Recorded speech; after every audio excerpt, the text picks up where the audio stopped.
On-air at online. Saan man may Pilipino, sa buong bansa, sa buong mundo. Ito ang True FM sa 105.9. Dito tayo sa totoo. Simulcast sa True TV sa Signal Channel 19. Mukhang kailangan ko na naman palitan ng bubong ko, pare. Mag-iisang taong pa lang yan. May tulo na kagad. Ay, bossing! Baka naman kasi hindi matibay yung ginamit nyo. Dapat ang gamitin mo ay cherry loom, ang yerong aluminum. Basta yero, cherry loom. Tibay protektado sa pangmatagalang yero. Mainit at makabuluhang talakayan tungkol sa sports, kumpleto yan dito sa Power and Play. Mula sa mga paborito at naglalakihang atleta hanggang sa mga natatanging Pinoy sports figures na dapat nyong makilala. Ihahatid yan dito sa Power and Play. Power and Play na bago na. Pilipinas tayo na. Sa kapwa ko Pilipino, ipagmalaki ang galing na meron tayo. Ilantad ang likas nating talento at magdala ng saya sa mundo. Sa harap ng pagsubok ay di susuko. Para sa pangarap tayo'y porsigido. Magpakitang gilas na at huwag magpatalo. Ipagdiwang natin ang Pilipino. Yan ang Pinoy. Mula noon at hanggang ngayon, talento natin ang bida. Mula sa simpleng bakuran hanggang entablado natin ipakita. May pagsubok man ng Pinoy, pinalalakas ng saya. San man tayo sa pulo, Chumbe, Sibay, Lakay, Amiga. Sama-samang pakita ang galing nating katropa. Sa kapwa ko Pilipino.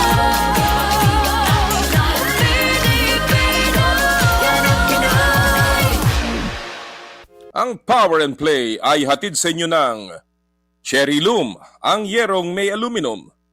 Cherry Tigo, Love Your Journey. Photon, gawa ng Pilipino para sa Pilipino. At Joyride, ang bago ninyong kasundo. Halina't makinig, talakayin natin ang laro. Gusto mo, pag-usapan natin. Ibida ang hilig ng bawat Pilipino na merong taglay na galing. Bangon na, Power and Play na bangon na.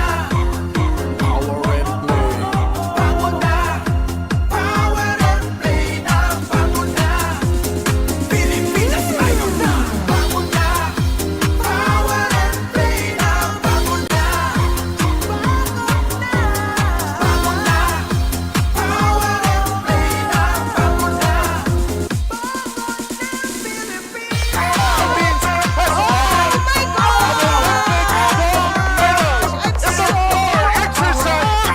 Carlos Yulo with 2 gold medals.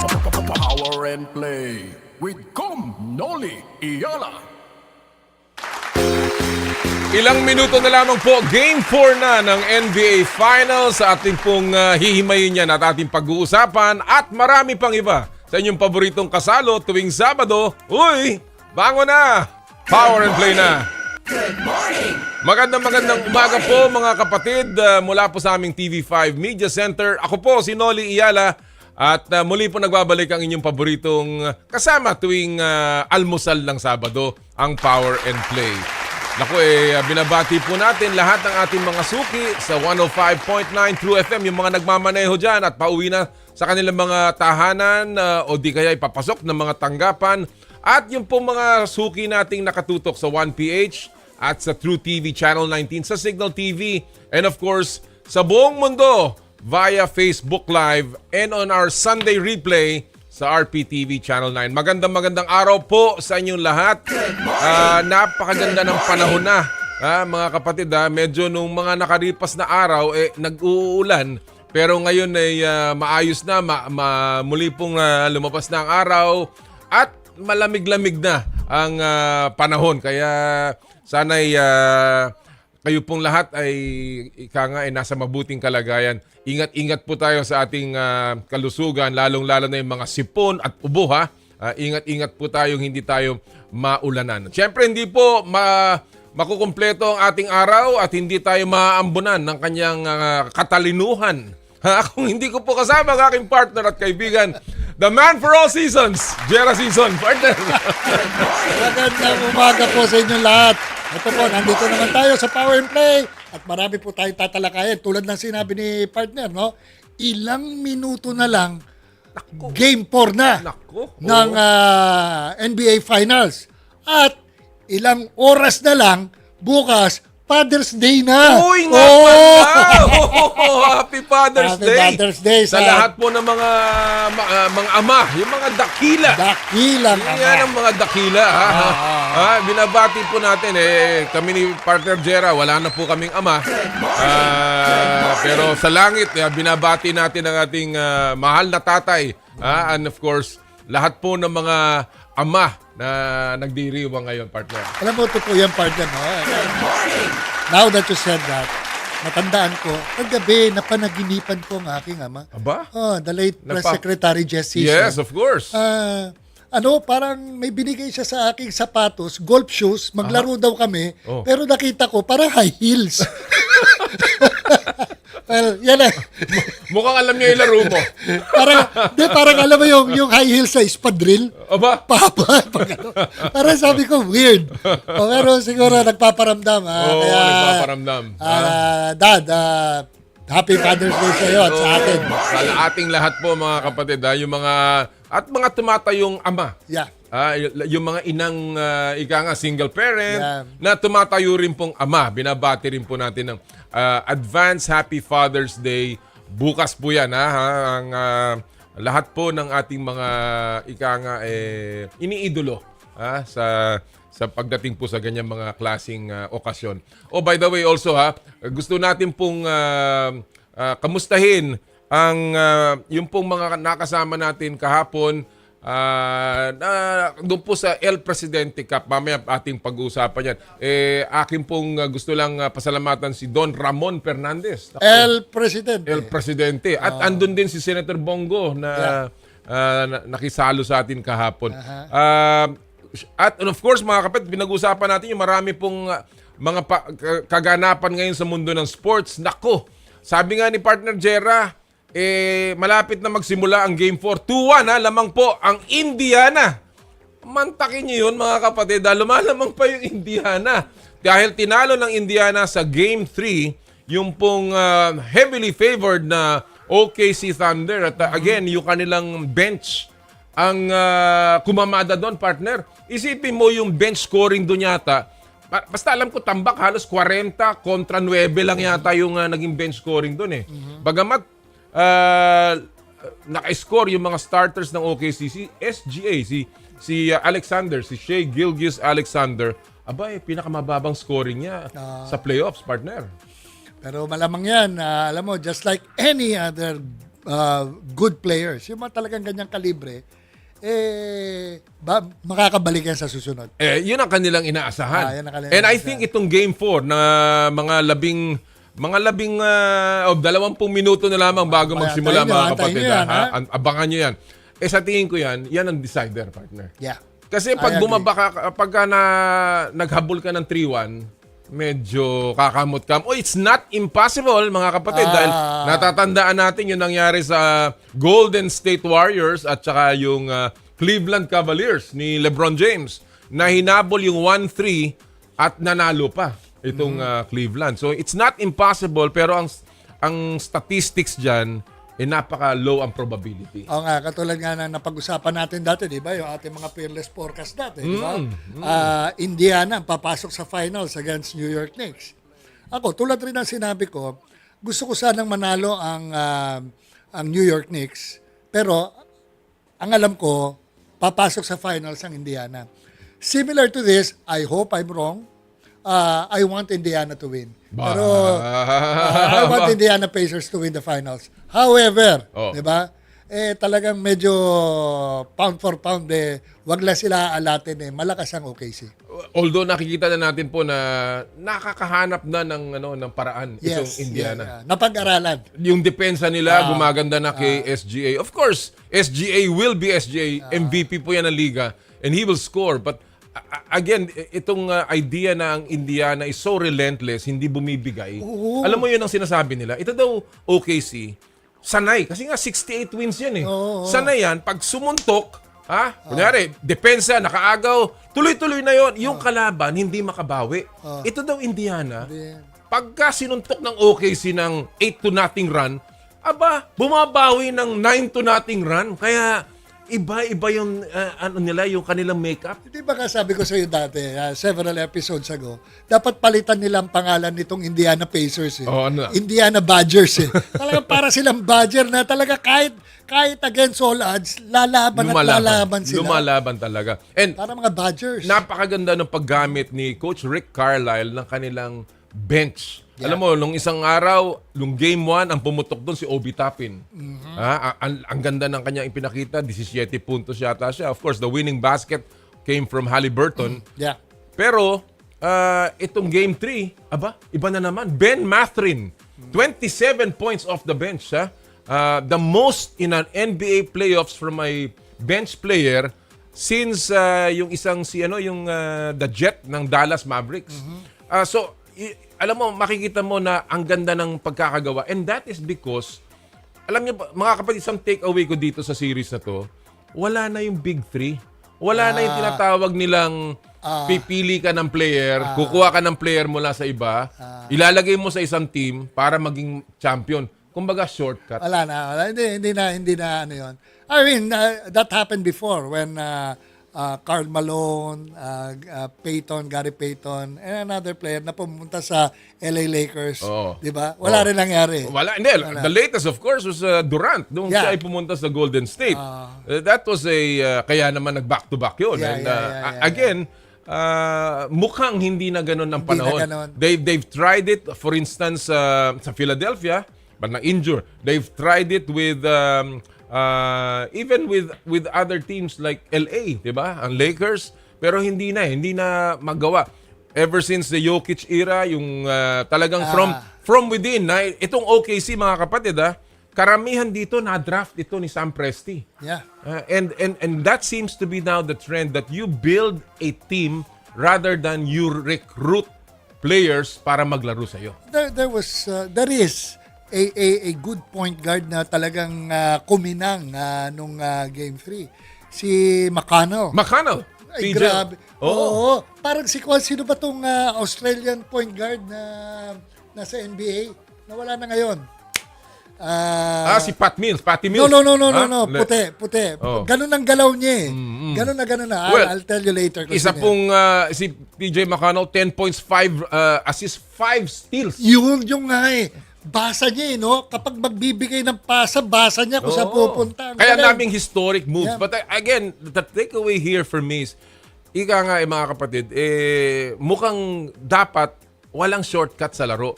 And yan po ang kaya ko po nababanggit yan po ang ating pag-uusapan dito sa ating susunod na segment. Dahil napabalita po recently na sa collegiate basketball, dito po sa Pilipinas, particularly ang ating po mga UAAP teams and even NCAA teams, nagkakaroon po ng issue about recruitment. Ito po ay tungkol sa mga player na bagamat sila ay committed na o di kaya ay matagal nang nasa isang eskwelahan at naglalaro, biglang mararamdaman mo o malalaman na lamang at bababasa na nagdesisyon na palang lumipat ng rival school. And that seems to be the problem ngayon, or even just an issue tungkol sa collegiate basketball. So ang tanong talagang, is poaching now the trend sa collegiate basketball? At para po ating tutukan pa yan at himayin ng bahagya, ating pong itatampok yan sa ating What's the Score?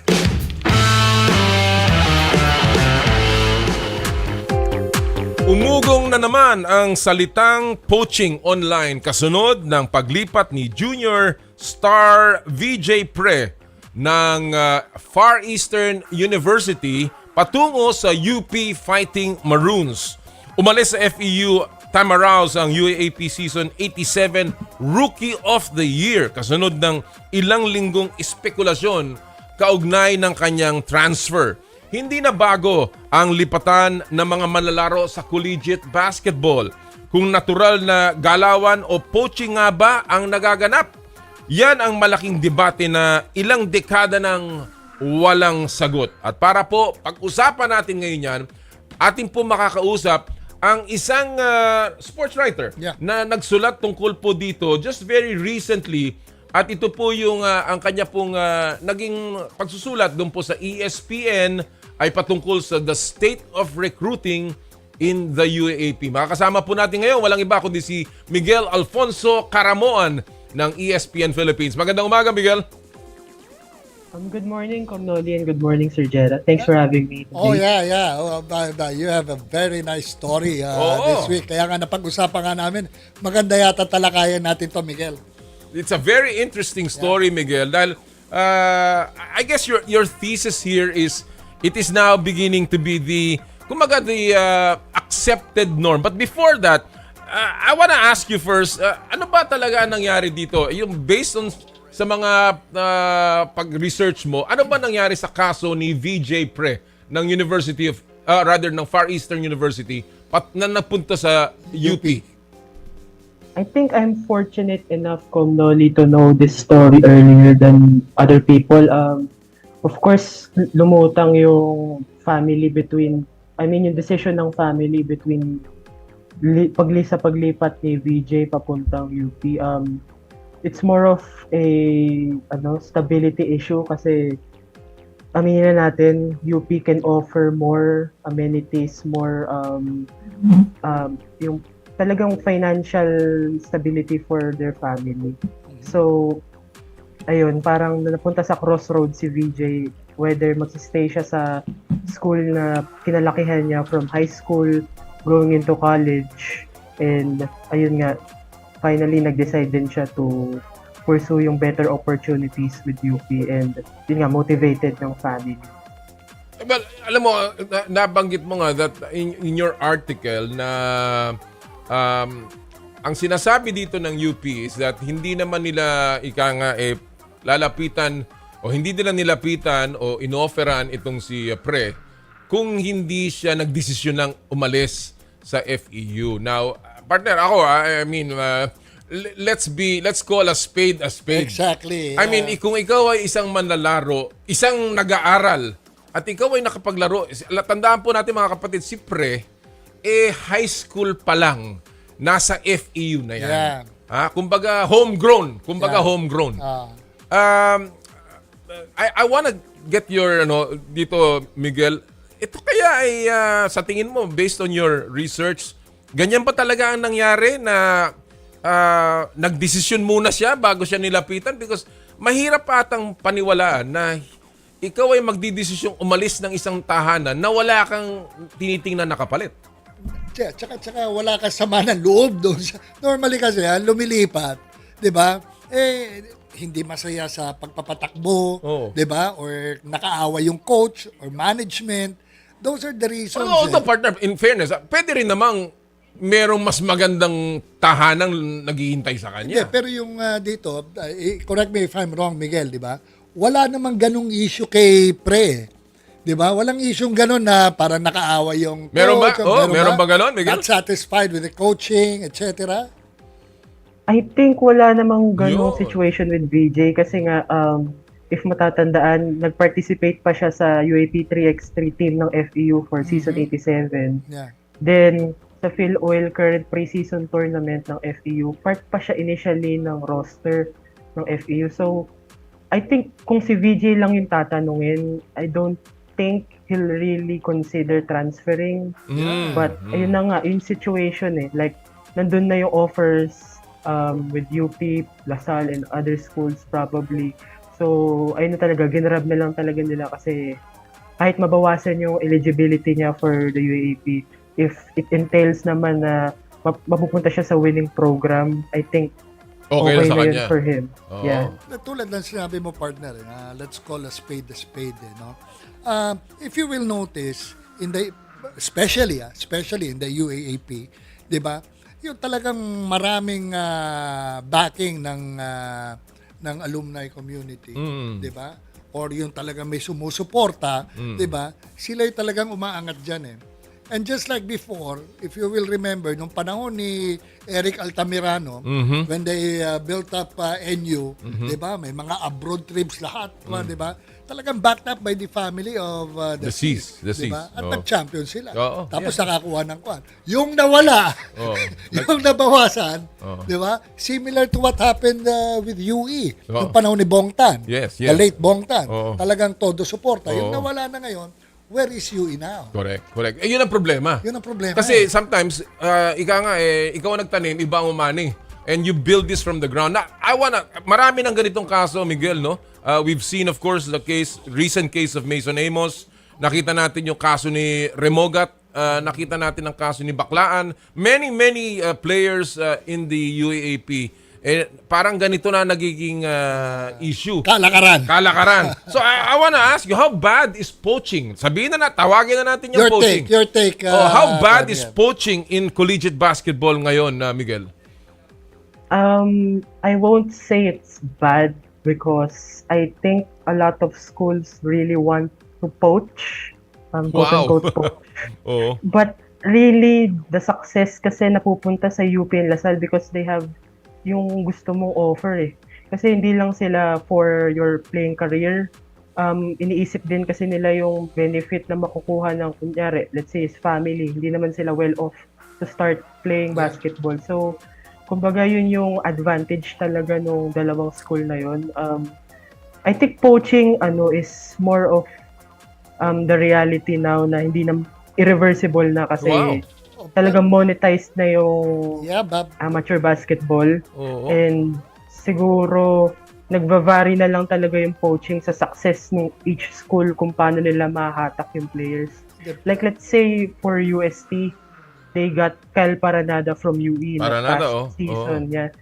Because probably better opportunity, better, let's say, money, better situation. Kasi winning school na ngayon yung UST compared sa UE. So, I think mas maingay lang siya with UP and Lasal and other schools. Kasi nakukuha nila yung big names from rival universities. Pero, yes, alam mo, wala akong problema dun sa player na binitawan ng school eh. Na, di ba, lumipat ka dahil naghahanap ka ng paglalaruan. Ang problema ko, yung talagang committed at the same time, wala namang, kagaya na sinabi mo, wala namang silang away ng coach. Diba? At talagang maayos ang samahan, pero mahirap paniwalaan na walang offer na nanggagaling sa isang school para lumipat ang isang player. And I think this is the question eh. Sabi mo nga, this is already parang an accepted norm. Parang yun ang theme nung article mo sa ESPN, Miguel, no? But anong pwedeng gawin dito? Kasi ang kawawa dito, yung mga, quote-unquote, smaller programs, no? University of the East, for instance, na sabi nga ni partner Jera, pag nawalan ng backing, alam natin ang nangyari sa UE ngayon. Even their volleyball team, dinisband nila, no? Yung women's volleyball team. Kawawa naman sila if they develop a star and madali lamang kunin. So, what can the UAP, for instance, even the NCAA do here? Miguel, ano tingin mong, sabi mo, irreversible dito? I don't want to accept that reality, di ba? I agree with you, partner. Although, di ba, you cannot take away competitiveness. Siyempre, that's part of the game, di ba? You have to be very competitive. But don't you think the UAAP should set up some parameters or guidelines with regards to transferring of players? Because ang mangyayari kasi dito, sayang, no? Again, I'm not taking this away from the PBA, but we already we've seen the template of what happened with the PBA, di ba? Parang ito na lang yung mga nagiginhawan dahil matindi ang backing eh. And if that happens with collegiate basketball, baka mawawala na rin ang ningning yan. Di ba? Miguel? I think magandang start po yung 2 years na nababawas sa eligibility ng players from UAAP to UAAP yung paglipat. Kasi it disallows you 1 more year ng eligibility mo sana. So, maganda siyang step or start to eliminate this quote-unquote poaching. But if there's another rule that UAAP can incorporate sana, dito sa transferring sa poaching na to. I think it's more of how do we use the operative term commitment eh. Kasi we can say we're committed to this school, pero in reality, di pa tayo enrolled to that school. So it makes you still available for poaching kasi kung hindi ka pa truly enrolled, di mo kailangan mag-residency for that season sa paglipat mo.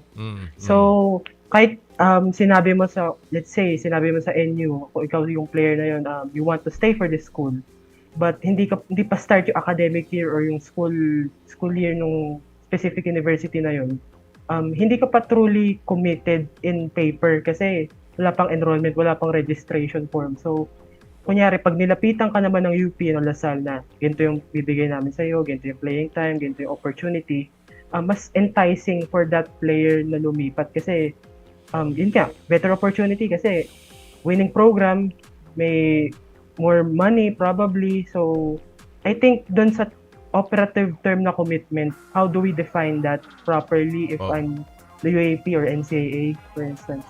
And the other thing here, I think magpakatotoo na ang amateur basketball. Kasi ang nangyayari dito, pailalim eh. Pailalim ang offer ng financial. Kunyari wala, pero alam naman natin, and Miguel is talking about this, there is a more lucrative offer, di ba? Mas nakakabuti sa kanilang pamilya. Is there anything else? Alam mo, pagdating sa edukasyon, ako, I refuse to accept na masyadong malaki ang diferensya ng mga university teams, no, yung member teams, because they all offer good education, no? So it's not the quality of education, kagaya na sinabi ni Mason Amos, for instance, no? Culture of winning, etc., etc. But let's be real. Pera-pera to eh. Di ba? Pera-pera to. Hindi, namin rin naman ni Amos eh. Para sa pamilya niya eh. Ayun nga, di ba? Niya rin eh. So maybe, and I agree with Miguel dito na it's a good start that there is that 2-year residency rule, no? In fact, there is a law na pinasa si Senator Pia Cayetano dito, di ba? But I think maybe it's time that kung ganyan ang labanan, ilabas na nila, legalize nila ang actual allowances in the US, for instance. Di ba, Miguel, meron silang tinatawag na yung NIL, yung name, image, and likeness, pwede ng pagkakitaan ng isang atleta. And that's why it evens out the playing field dahil hindi mo pwedeng sabihin, doon mas kikita ka doon, dito hindi. Because now the player can actually go out and sell his own personality, his abilities to the market. And maybe that's something that ina-outlaw pero actually it's more respected in breach rather than in actual implementation. You think this can happen, Miguel? Yung sige, labas na natin kung magkano ang kinikita at pwede na mag-offer actually or pwede na pagkakitaan ng player ang kanyang kagalingan at yung ability niya. I think we should really do that na, Komnoli, kasi yun nga, katotohanan na lang, ganun naman talaga na yung sitwasyon ngayon ng UAP. Kahit i-deny ng UP, Lasal, or any school na ganun yung paraan na sa pagkuha nila ng player na yun. I think, yun naman na talaga eh. Like I said dun sa piece na yun, I think coaching is more of adapting. Mag-a-adapt na tayo sa sistema na yun na talaga yung norm eh. Hindi na dahil UP, or Lasal, USC, or Ateneo yung school na yun, pupunta ka dun because of, let's say, education. Yun nga. It's more of talaga what's the better situation for you, how you're going to sell your name pagdating sa pros, how would you get more winning, kasi winning program, it entails better coaching, it gets you better opportunities, more exposure. Let's say kung may pangarap ka na mag-Korea or Japan or any overseas na gig for basketball, kapag naglalaro ka sa UP or Lasal, yun agad una nilang tinitignan kasi madalas ikaw yung nasa finals compared sa, let's say, UE. I don't want to say that, but in reality, hindi naman siya ganong pinapanood ng other, let's say, other nations, other scouts na naghahanap ng Asian import from the UAAP going to their clubs. So, that's another factor for me, yung coaching and yung exposure talagang mas malaki kapag sa Final Four teams or let's say, yun nga, sa dalawang schools na lagi pumapasok ngayon sa finals. Well, final take dito, partner. Meron kasi sinulat dito sa Miguel sa yung article, yung bilanggit mo, and I'll quote this. Ultimately, the wave of recruitment isn't about ethics in the traditional sense. It's about adaptation. I think that's, at the end of the day, that seems to be the core. Kasi at the end of the day, kung anong tama Kung anong tama, and I think if you're a collegiate league, you have to start teaching what is right to players. Hindi lang yung competitiveness. I don't know about your take, partner, on that. Yeah, I agree. Ideally, di ba? Dahil formative years ng bata yan eh. Education, di ba? That's the formative years on how you will face the world. Ngayon, kung dito pa lang ano na agad. Pwede na di ba? Magkadayaan. Di ba? Di ba? Cutthroat. Pero tama ka competition so at the end of the day, the schools will compete di ba? Yeah. They want to win. At the end of the day, it is the policeman, yung UAAP or yung NCAA that has to start policing the ranks. Kasi otherwise, ganito na lang ng ganito yan. Kung sinong merong pera, para mga kamote riders lang yan nagagawa nilang mag-U-turn sa illegal dahil hindi naman sinisita. inuhuli. Hindi inuhuli. Similar to that. Tama, I agree with you. Miguel, it was a very, very enlightening piece na sinulat mo sa ESPN and I'm sure marami ka pang magiging follow-up dito sa storyang ito. Poaching. And I hope that, I see your theme na we have to start accepting this norm, but I also see yung frustration mo sa article mo, Miguel. And go ahead. Yeah. I think yung specific line that you mentioned, Comnol, is just how I felt really in terms of poaching. Kasi do I think poaching is ethical? I don't think so. Maybe some are, but not all of them. But it's adapting now Kasi like what Sir Jera mentioned, yung competitive level ngayon sa UAAP, it's reached a different level now. Which is also good, Kumbaga, yeah, compared dati talaga, we see, let's say, Ateneo and Lasal or UST just winning multiple championships. Now, we see UP rising. I think even UE is nawawalan ng players. They try to get Phil-Ams from different camps na ginagawa ngayon ni Coach Chris Gavina. So, they're really amping up yung recruitment, hindi lang here sa Philippines, trying to get like, let's say, the one and dones, the 24-year-old players na pwede pang maging eligible sa UAAP but tapos na yung college sa States. So, iba't iba lang talaga yung paraan nila right now. Mas maingay lang sa UP and Lasal kasi nakakuha sila from FEU, nakakuha sila from NU, nakakuha sila from NCAA, San Beda.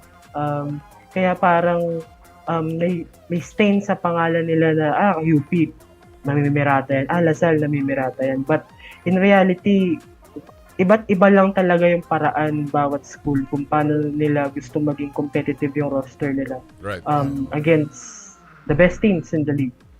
All right, well. Pero actually, partner, before we end this discussion, talking about UP on poaching, pero matagal na yan. But it never happened to one of their star players. Sino yun? Sa UP.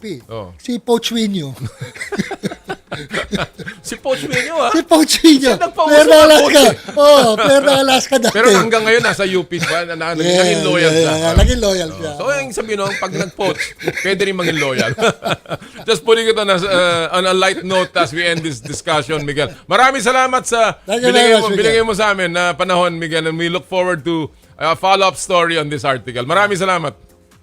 Thank you, Comnoli. Thank you, Sir Jera. Thanks for having me again. Yes. Mga kaibigan, si Miguel Caramoan, talagang itong issue na to, I think pag-uusapan pa to. And marami pang pwedeng magawa. Hindi naman to, ako, I really think that, yes, ganyan na talaga magpakatotoo na tayong lahat, di ba? Pag Sabi nga ni Bo Peraswal, hindi lagyan na lang natin ng limits, di ba? Kung ilan ang pwede mong ihikunin.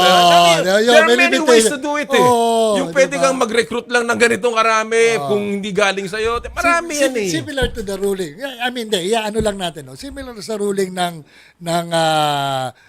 challenge ng coach sa PBA. Oo. Di ba? Kapag gumanon. Isang beses lang yun. Pagka magkamali ka, hindi mo na mahuli. Pwede. Parang di gano'n ba? may limitation. Pwede gawan ng paraan. Pwede gawan ng paraan. Wag lang yung unabated. Oo, Kasi yun unabated. That's the right word, partner. Ang Yun. nangyayari ngayon, unabated poaching. Oo, nakakasakit na po yan. Unless ikaw si Poaching niya. sabi ni Mike, Tito joke daw. Alright. Bago po kami mag-break, isa muna pong paalala mula sa ating mga kaibigan sa Smart. Puso Pilipinas is a movement to celebrate the Filipino athlete powered by Smart. Follow them on Facebook, Instagram, and Twitter, and YouTube. Get a chance to win exclusive Puso Pilipinas merch by sharing their Facebook page in your social media accounts with hashtag Puso Pilipinas. The Giga Life app is the latest mobile app from Smart that lets you discover and enjoy your passions with the different Giga promos. It can be downloaded and used by Smart Postpaid, Smart Prepaid, Bro Prepaid, and TNT subscribers via the Apple or Google Play Store. What can the Giga Life app do for me? Check your balance, monitor your current subscription, top up using debit credit card, subscribe to the latest Giga promos, monitor your data consumption, auto-detect your mobile number when you are connected to Smart Network, one-tap subscription to the most popular offer, Giga Video 99. And of course, Power and Play is powered by Smart. Live more today!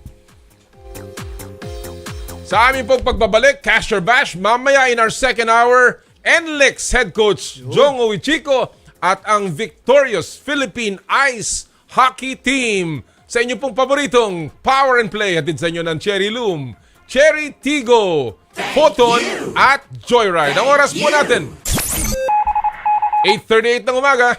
Power and Play. With Smart Double Giga Stories. To be a voice of my Share generation. 2 times the passion with 2 inspire gigabytes for resilience Twitter in the face and of more. roadblocks. Guaranteed every day, plus data for all sites. And in sharing my stories, Smart ako. I let others share in my passion.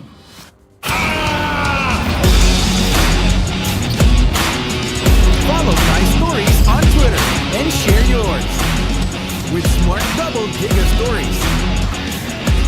Share 2 times the passion with 2 gigabytes for Twitter and more. Guaranteed every day, plus data for all sites. Simple. Smart ako.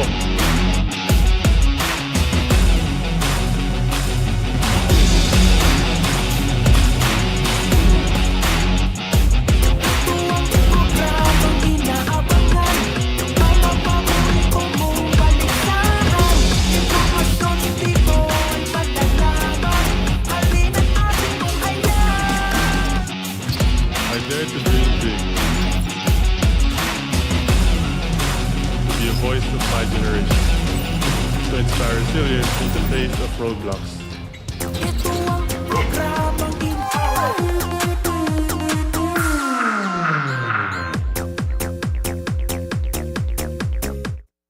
True FM sa 105.9. Dito tayo sa totoo. Ang oras, 8:40. Ang oras sa True FM ay hatid sa inyo ng Mega Fanalo. Fun na all. Gaming for 21 years old and above only. Keep it fun. Game responsibly. Narito na ang funny bagong saya. Mega Fanalo. Pandaming pwedeng mapanalunan. Pandaming prizes. Magpapahuli ka pa ba? Mauna ka na! Register na sa megafanalo.com. Fun na all! Gaming for 21 years old and above only. Keep it fun. Game responsibly. Hi guys, today we'll get to know Bjorn Usok, Dunkin's newest endorser. Usok, what's your current favorite drink? Dunkin' Ice Breve. Ooh, it's that bold espresso made indulgent with half milk and half cream. Shall we give it a try? Sarap! Rich, smooth, creamy. There's nothing like Dunkin' Iced Brevet. My new choice. Our new choice.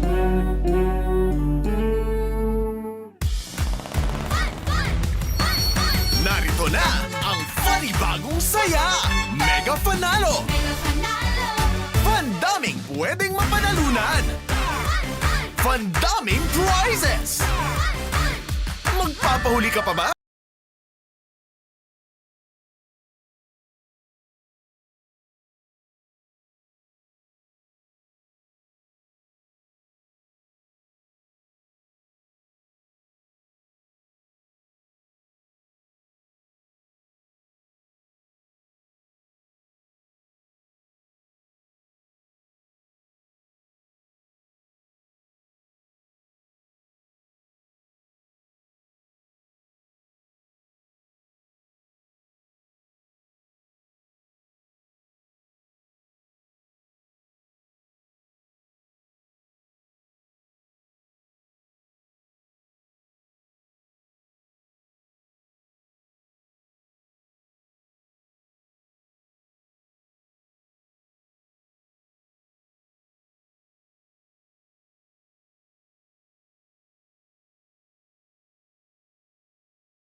na kagad? Ay, bossing! Baka naman kasi hindi matibay yung ginamit nyo. Dapat ang gamitin mo ay cherry loom, ang yerong aluminum. Basta yero, cherry loom. Tibay protektado sa pangmatagalang yero.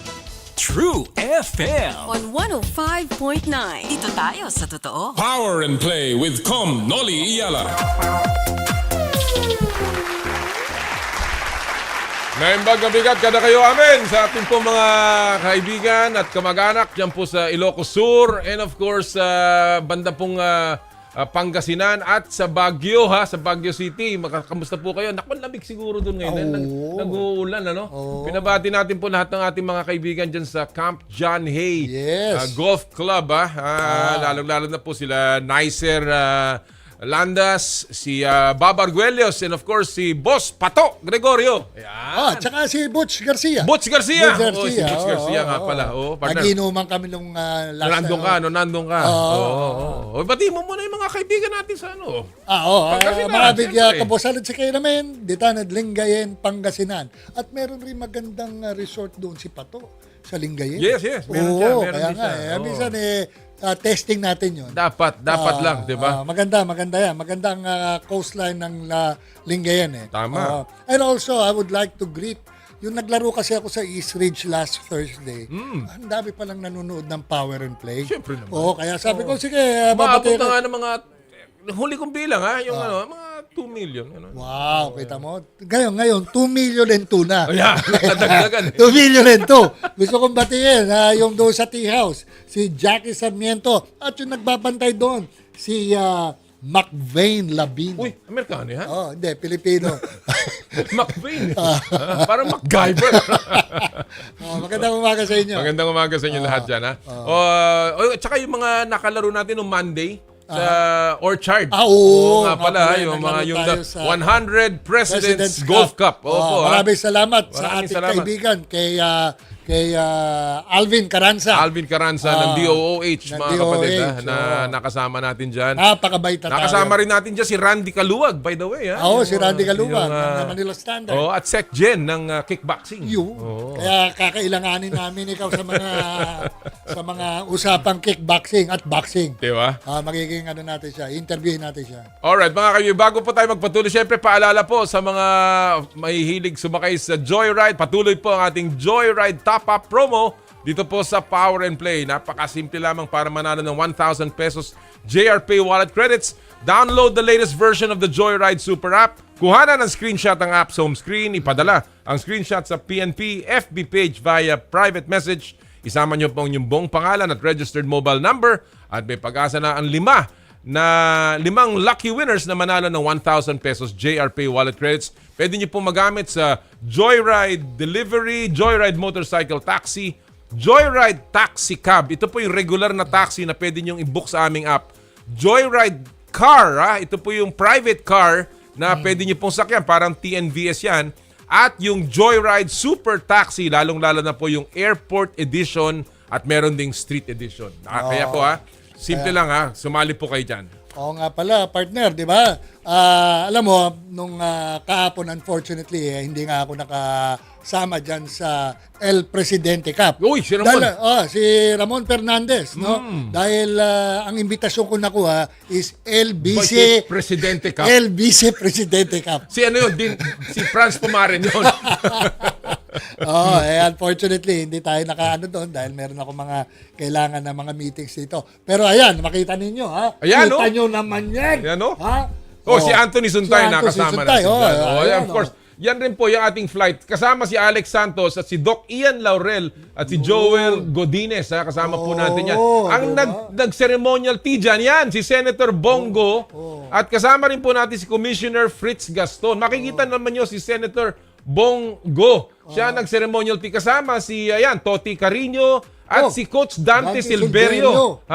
Yung pong yung bata po dyan, yan ang beneficiary. Yan ang nakita natin. Si Mon, na nabigyan tayo ng collector's item ng Mon Fernandez shirt. Again, this is for the Ramon Fernandez Sports and Youth Development Foundation, partner. Pero alam mo, may malaking kaganapan na nangyari dyan May malaking kaganapan na nangyari dyan sa El Presidente Cup na yan. Ha? Oh. Dahil, alam mo, yung kakilala ko, may minsan nakakalaro kong regular yan. Sino kaya yan? Biro mo ba naman? Iisang division lang yan. Iisang division lang. Walang klase A, B, C, or D. Men's division lang po ang pinaglabanan dyan. Hulaan nyo kung sino ang kampyonato ng men's division. Pakilabas nga dyan. Nakasama ko rin dyan sino? Nelson Beltran. ng Si Nelson Philippine ako. Star. Nelson, nandiyan pala. Oh. Ha? Ay, nasaan na yung litrato natin kung sino yung nag-champions sa men's division? Aba! Ayan Sino o! yan? Ayan o! Ayan po si Mon Fernandez at si... Ayan! Ay, naku po! Champion! Nag-champion Congratulations, pala. partner, ha? Oh, wow! Tayo po sinuwerte. Tayo yung nanalo ng dyan po sa El Presidente Cup. Papasalamat po tayo kay Don Ramon, sa kanyang may bahay na si Karina Quintanar Fernandez, and of course sa lahat po ng ating mga nakaagapay dyan, nakasama natin. Ako, napakagandang tournament. Sana all! Ha? Sana all! Ganyan talaga. Alam mo, paminsan-minsan Pasko. Again, tayo po natutuwang na kahit paano tayo nakapag-uwi ng isang tropeyo. Wow. Diba? Congratulations. Thank you. Salamat. At masayang-masaya tayo kahapon. Pagka ako'y lumaki, gagayahin din kita. Ginagaya ko lang ikaw eh. Ginagaya ko lang ikaw. Oh, by the way, yung po mga mahihilig sa NBA, lamang ang Indiana sa first quarter. Yung mga nakikinig sa atin sa radyo na nag-aabang ng 24-15 na. Wow! 6 minutes to go sa first quarter. Maaga pa naman. Pero mukhang kumakamada na maaga ito pong Pacers. Mukhang ganadong gustong ibaon itong koponan ng OKC. Alright. Well, at this point, pag-uusapan natin po ang NBA Finals. Maging special topic natin yan sa ating susunod na masayang segment ng ating paboritong Cash or Bash.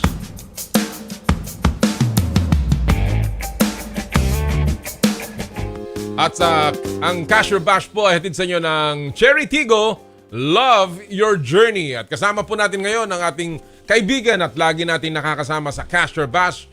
Walang iba kundi si Sid Ventura, ang Editor-in-Chief ng The Game Magazine. Magandang umaga, Sid! Hi, good morning, Sid! Good morning, Com Noli. Good morning, Sir Gerard.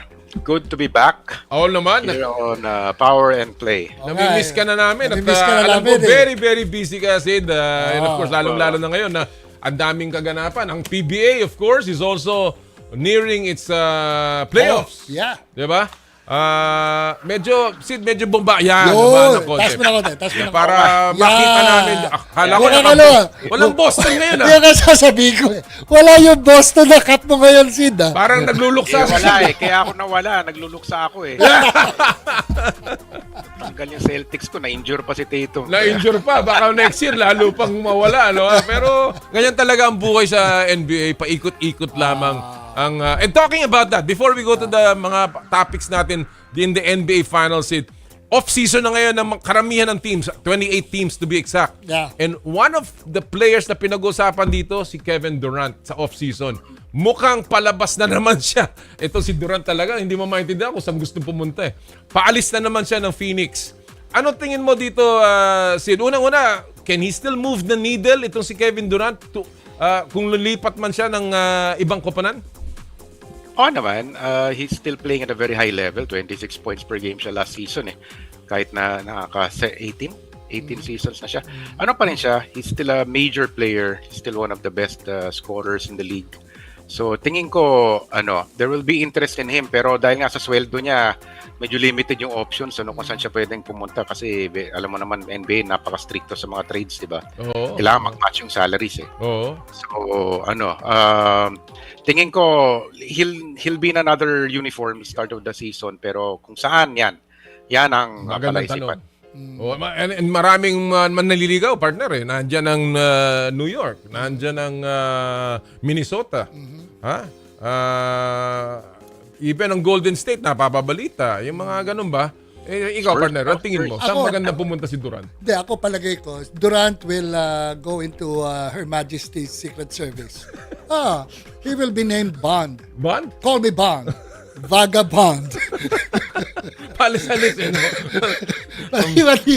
Palipat-lipat eh. Talagang, well, again, he's look, but kanina pinag-uusapan natin dito na hindi na uso tila, this is an example itong OKC and Indiana, yung pinagsasama yung superstar, mega stars in one team. It looks like the trend is really just to build from within, Sid, di ba? Right. Yun ang maganda sa OKC, di ba? Parang lahat yan, mga draft picks eh. Yeah. Of course, si SGA arrived in a trade. Pero noong time na yun, akala nila OKC yung lugi kasi pinakuha na si Paul George. Oo, Paul George. Pero yung iba dyan, Jeff Holmgren, Renaftian, Lou Dort, di ba? Oo. So, Indiana, of course, si Haliburton, Aaron Nemhart, puro mga unheralded. Si Nemhart nga, second round pick yan eh. Oo nga, tama yan. And he has been playing so well. Of course, si Miles Turner played a key role in Game 3, yung kanyang depensa. And of course, off the bench, Ben Mathurin, 27 points. So again, yung di ba, we're discussing a while ago, Sid, di ba? Yung itong si McConnell, di ba? Ang galing niya sa point guard, nakikita ko yung shades, pati yung galaw niya kay De La Vedova di ba? Yung galaw niya parang si De La Vedova, pero wala lang ang 3-point shot. Tama. Yung hustle player yun. Yung hustle player, exactly. Hustle player. Steal siya nung Game 3, yung inbound, nagpa-all. Tingin ko, yun yung shift ng momentum. Shift ng momentum. Exactly. Tama yun. Momentum shifter yun. Well, before we go again, isa pa. May nakita ako sa Instagram recently, I think yesterday, si Victor Wembanyama, pumasok sa isang Shaolin Temple sa China for a 10-day physical and psychological internal healing and therapy. Ikaw ba, Sid, tingin mo, ito'y gimmick lang o talagang si Wemby is serious about this Shaolin, I guess, influence on his life? Alam mo naman ngayon ang preparations ng players, di ba? Hindi lang physical, may may kasama ng mental na eh. Oo. So baka he wanted to clear his mind lang and reach a higher plane of enlightenment. Inner peace eh. Parang kung fu yan, di ba? Yung sinasabi. Nagpakalbo pa siya eh. Parang Shaolin monk talaga siya eh. Di ba? Talagang di ba? Sasabi niya, ano ba yung tawag dati kay Kung Fu, yung bulag na di ba? May tawag sa kanya. Ngayon, si Master. Kaya ngayon, hindi na maaagawa si Wemby. Bakit? Snatch this ball from my hand. hindi na maaagawa niya. Hindi na maaagawa niya. Nakakatuwa, di ba? Yung mga nangyayari. Si Grasshopper. Nakakatuwa talaga. And that's why the NBA is such a product talagang their stars are all over and of course sinusundan ng karamihan. But of course, nakatutok tayo sa NBA Finals at yan ang ating magiging topic sa Cash or Bash. Alam mo na ang drill dito. Sid, walang tama, walang mali. Bato-bato sa langit tamaan, huwag magagalit. And of course, isa lang ang mahalagang opinion, ang opinion natin ngayong araw na ito. So let's begin with our first item. Patuloy na binabasag ng Indiana Pacers ang odds sa finals series kontra Oklahoma City Thunder. Cash o Bash, mananalo sa finals kung sino ang makakakuha ng game number 4. Sid, go! Cash ako dyan. Tingin ko kasi if I have to choose, if I'm a betting man, yes. Kasi kung manalo ang Pacers, lamang na sila 3-1. And alam mo naman natin, only one team has come back from a 3-1 deficit sa NBA Finals, yung team ni LeBron noong 2016, di ba? Cavs. Pero kung manalo naman ang OKC, tabla, kanila ulit yung home court advantage. So pag tingin ko, they'll get the momentum going into Game 5 at tingin ko mako-close out na nila ang Pacers if they win later. Pero gaya nga sabi mo, mukhang lamang na kaagad ang Pacers first quarter pa lang. So it'll be interesting to see what will happen later. Pero yan, cash ako. Yes. Actually, humabol lang. All na ngayon. Okay, tabla na lang. Kita mo ang bilis ng But again, partner, ikaw, Game 4. Winner goes home. Winner goes to win the championship. I agree if that would be a 3-1 deficit, no, favoring Indiana. Pero kunyari, itong Game 4 nanalo, I mean, similar to Sid's take, kapag manalo dito ang Oklahoma, medyo hindi mo pa masasabi who would win. But in case Indiana wins this Game 4, tapos na boxing. Tapos na sa'yo. Tapos So, na boxing. in other words, only for Indiana. Only for Indiana. Well, Only for Indiana. ako, I have to agree with Sid. I think Game 4 will be key. Nangyari na sa OKC ito against Denver. That it was the very same scenario. Talo sila ng Game 1, yung follow-up ni Gordon. Panalo ng Game 2, tinambakan ng Denver. Game 3, natalo na naman sila. Pero Game 4, 5, and 6, pinanalo nila. So, again, I still have to go with OKC is not out of this, but a 3-1 deficit, medyo tagilid ang goodbye. Thank you na dyan. Alright, let's go to our next COB of the morning. 2 panalo na lang ang kailangan ng Pacers para makumpleto ang isa sa biggest Cinderella run sa NBA. And of course, ang nasa gitna niyan ay ang kanilang leader at point guard na si Tyrese Haliburton. So, Casio Bash, maungusan ni Tyrese Haliburton ang legendary status ni na Chris Paul at Damian Lillard kung mananalo siya ng title. Dahil alam mo naman itong dalawang to, bagamat dalawa sa pinakamagaling na player si CP3 at si Dame, hindi pa nananalo ng NBA title yan. Go, Sid! Casio Bash! Bash ako dyan, Kom, sa ngayon kasi although titles are a good indicator of one's greatness, we have to look at the total body of work. Tandaan natin si CP3 saka si Dame Lillard, parehong 75 greatest yan sa NBA history, di ba? They were named to the 75th anniversary team. Na ngayon, ask me that question again in 10 years.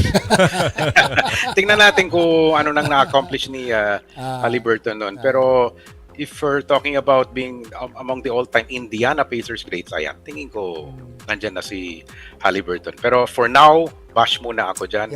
Sobrang dami nang na-accomplish ni CP3 and Dame, even though they both don't have rings yet.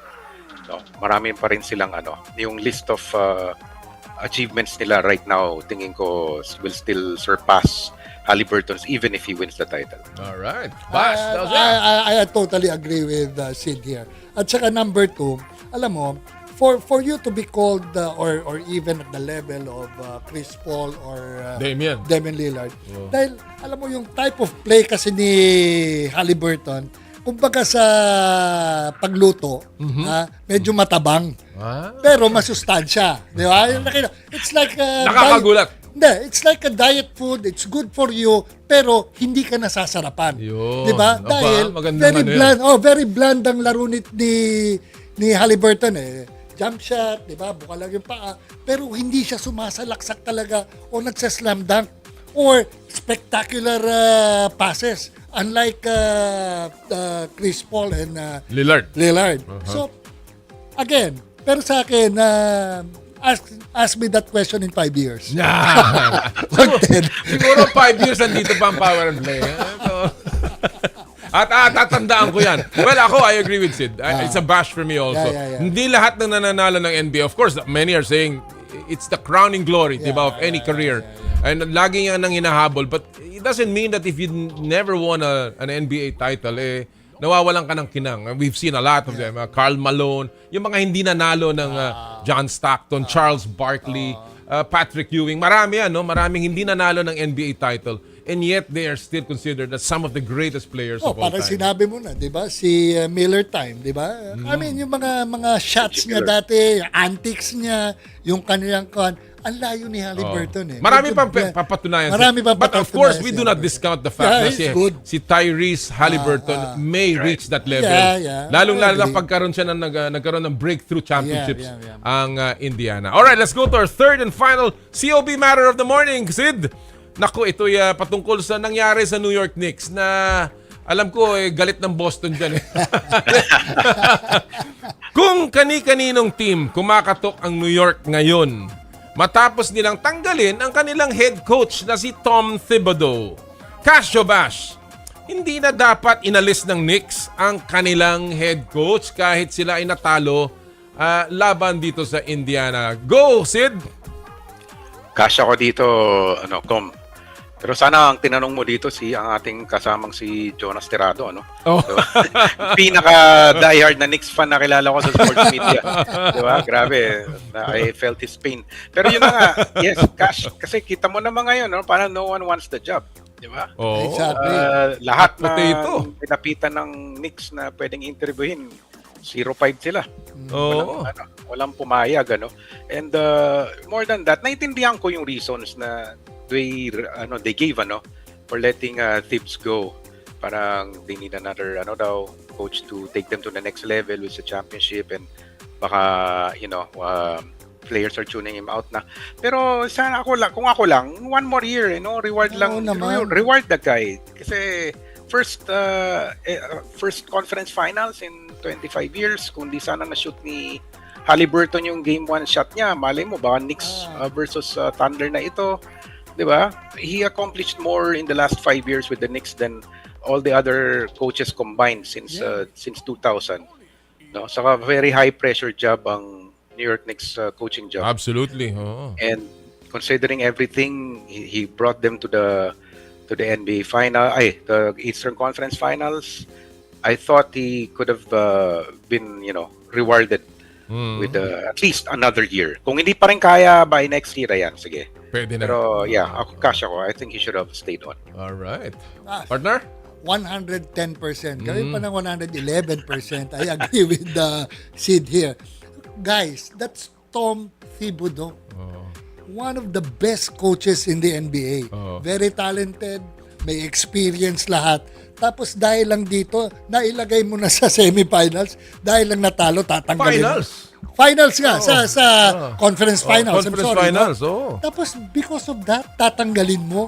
So, tulad rin ang sabi ni Sid, wala nang gustong mag-coach sa NBA. Kung yan ay napakagaling, pinanalo mo yan sa conference finals, napatalo, tatanggalin mo. Walang politika. Parang ganun rin sa mga na-appoint ng gobyerno dito. Natatakot na ma-appoint ang isang magaling na tao. Dahil pa, after 6 months, tatanggalin mo rin, di ba? So it's a wrong move for New York Knicks. You already have a highly qualified coach, napakagaling. Tinanggal mo pa. Kaya susunod na makukuha nila, medyo mahina who wants to get a break. Oo. Diba? Kaya tama yung sinabi nga ni Sid. And I agree with your partner. Talagang wala nang gusto eh. And in fact, some of the teams na gusto nila sanang targetin, dininay ang New York na kausapin yung kanilang mga coaches. On the other hand, ang New York sinabi hindi sila interesado with certain legendary coaches including Doc Rivers, for instance, na ayaw nilang kausapin. But ako, I think the issue here is impatience ng ownership. Napaka-impatient. Tagal na naman nila naghintay. Pero yun na yun ang ganda na, paakit na yung It's just so happened na tama si Sid. Nakashoot si Haliburton ng isang impossible shot. Diba? Kasalanan ba na coach yun? Pangalawa, I think this is where you see the power of the players in the NBA. Yeah. This was a move dahil may mga gustong alisin si Tom Thibodeau. And I think they have to accept that fact na the players have gotten so much power. In contrast, of course, dito sa PBA, nagtatatalo na yung coach. Ayaw pa kalisin. Ang tagal-tagal na nagtatatalo. Minsan hindi na ilagay sa semifinals. Ayaw pa rin alisin ng isang coach. Nasobra na pasensyoso, di ba? Sid? Sino? Subukan nila ulit ibalik si Jeff Van Gundy. I'd like to see him coach again. Another name is Mark Jackson na lumalabas. Sid, what do you think of that? Pwede rin. I think they need a veteran voice. Yeah. Hindi pwede yung bata kasi puro veterano na tong Knicks. Tsaka New Yorker. New Yorker si Mark Jackson. Who played for the New York Knicks. Pareho yan. Or who coached. Dyed in the wool New Yorker. Van Gundy was the last coach to bring them to the finals. That's true. That's true. Diba? So, pwede yan. May storya, may narrative. Interesting one. We'll see. At susundan po natin ang kaganapan dyan sa New York. Well, Sid, maraming salamat sa oras na binigay mo sa amin ngayong araw na to. As always, very interesting to talk to you. Maraming salamat, Sid, and good luck sa The Game Magazine. Thank you very much, Com. Thank you, Sir Jera, for having me. Thank you so much, Sid. Mga kaibigan ng Editor-in-Chief ng The Game Magazine, Sid Ventura sa Castro Bash. And again, interesting off-season topics ang ating pumakukuha sa NBA when the finals is over. By the way, 35-32 lamang po ang Indiana with less than 10 seconds remaining sa first quarter. All right. Bago tayo mag-break, partner, sumilip muna tayo sa mga viral videos at pop culture sa mundo ng palakasan sa Stop and Pop.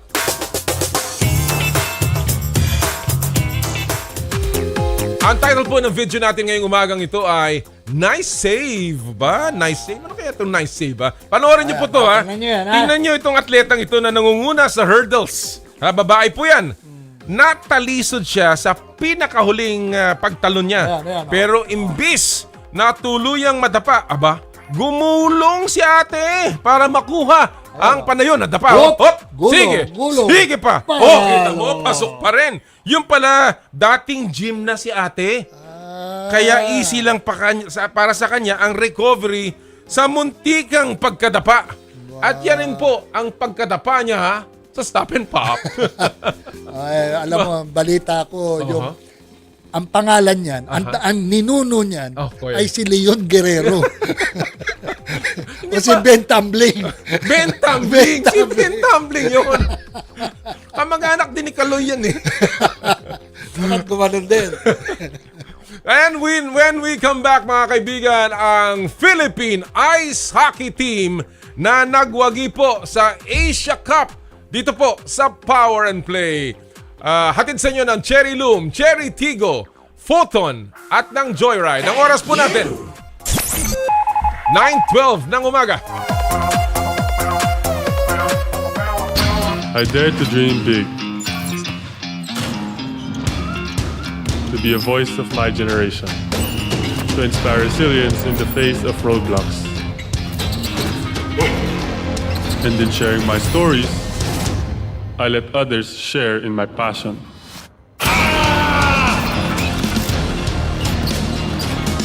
Follow Kai's stories on Twitter and share yours. With Smart Double Giga Stories. Share 2 times the passion with 2 gigabytes for Twitter and more. Guaranteed every day. Plus data for all sites. Simple. Smart ako.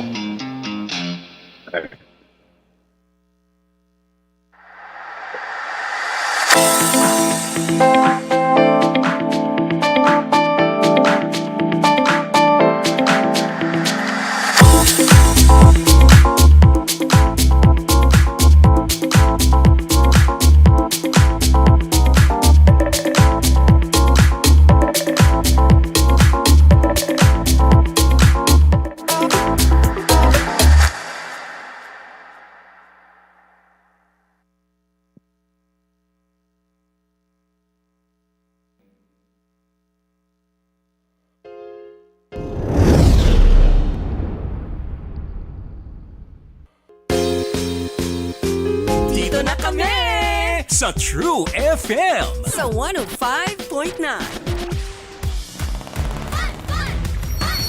Narito na ang funny bagong saya, Mega Panalo! Pandaming pwedeng mapanalunan! Pandaming prizes! Magpapahuli ka pa ba? Mauna ka na! Register na sa megapanalo.com! All! Gaming for 21 years old and above only. Keep it fun. Game responsibly. Hi guys, today we'll get to know Bjorn Usok, Dunkin's newest endorser. Usok, what's your current favorite drink? Dunkin' Ice Breve. Ooh, it's that bold espresso made indulgent with half milk and half cream. Shall we give it a try?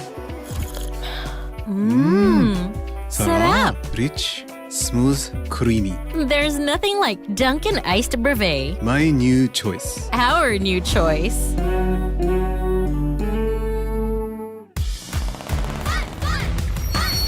Narito na ang funny bagong saya, Mega Panalo! Pandaming pwedeng mapanalunan!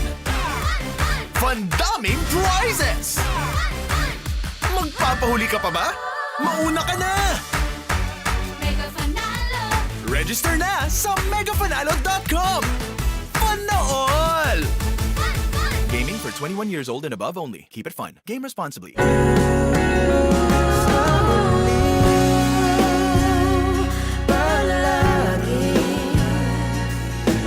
Babalik pa rin sa yakap mo. Ulit-ulitin man, nais kong malaman.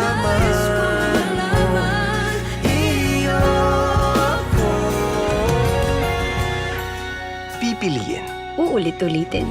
Dunkin, palaging pasalubong ng bayan. Uy, may chismis sa maladyosang aktres. Ay, sino? Kaya lalong gumaganda kasi may ibang nag-aalaga. Clue. Ayokong sabihin na si Christine Hermosa to. Ay, hala. Di yan chismis. May iba pang nag-aalaga sa akin. Ay, Christine, share mo yan. Silka Papaya Soap with papaya enzymes and vitamin E para sa kutis na alaga. Kitang-kita ang ganda. Kutis alaganda. With regular use. Sa 65 grams, 18 pesos lang na SRP, achieve mo ang kutis alaganda. Christine Hermosa with regular use. Bili na. Have a kutis alaganda with regular use with the #1 beauty bar soap in the Philippines. Silka Papaya Soap. Fuji Denso believes that appliances are long-term investments, so it is very important to choose wisely. And what could be a wiser choice than using reliable, durable, and energy-saving appliances from Fuji Denso? Just like families and companies trusting Fuji Denso, you will see the difference when you upgrade your usual appliances to Fuji Denso HD inverter appliances. Fuji Denso, quality above all. Upgrade your home, upgrade your business with Fuji Denso, quality above all. Prepare delightful dishes every time with Technogas Technique appliances. Experience excellent cooking results with Technogas Technique's premium selection of cooking ranges, range hoods, built-in hobs, ovens, and kitchen appliances. Technogas Technique combines elegance, functionality, safety, and durability to enhance your skills and passion for cooking. Make Technogas Technique your cooking partner and fill your kitchen with appliances made to last. That's the Technogas Technique. Hi! Christine Hermosa po ito. Ang family soap namin, di mahal. Pero ang nakukuha namin, priceless. Hi, Christine! Looking younger every day, ah. Fresh. Laging blooming. Ang kinis. Grabe, kaya lalong in love sa'yo si Oyo eh. Ganyan pag ang kutis, alaga. Kitang-kita ang ganda. Silka Papaya Soap with regular use. Sa 65 grams, 18 pesos lang na SRP, achieve mo ang kutis alaganda. Christine Hermosa with regular use. Bili na. Have a kutis alaganda with regular use with the #1 beauty bar soap in the Philippines. Silka Papaya Soap. Ang oras, 9:18. Ang oras sa True FM ay hatid sa inyo ng Whirlpool Home Appliances that make everyday living so much easier. From washers, dryers, refrigerators, microwave ovens, cooking products, to air cons, air purifiers, and dishwashers. Each Whirlpool appliance combines elegance, efficiency, and performance to help you take better care of your family every day. Give everyday care with Whirlpool. Uy, may chismis sa maladyosang aktres. Ay, sino? Kaya lalong gumaganda kasi may ibang nag-aalaga. Clue. Ayokong sabihin na si Christine Hermosa to. Ay, hala. Di yan chismis. May iba pang nag-aalaga sa akin. Ay, Christine, share mo yan. Silka Papaya Soap with papaya enzymes and vitamin E para sa kutis na alaga. Kitang-kita ang ganda. Kutis alaganda. With regular use. Sa 65 grams, 18 pesos lang na SRP, achieve mo ang kutis alaganda. Christine Hermosa with regular use. Bili na. Have a kutis alaganda with regular use with the #1 beauty bar soap in the Philippines. Silka Papaya Soap. Prepare delightful dishes every time with Technogas Technique appliances.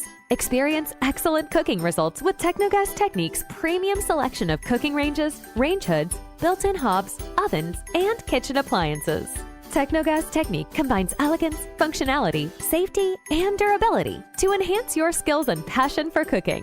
Make Technogas Technique your cooking partner and fill your kitchen with appliances made to last.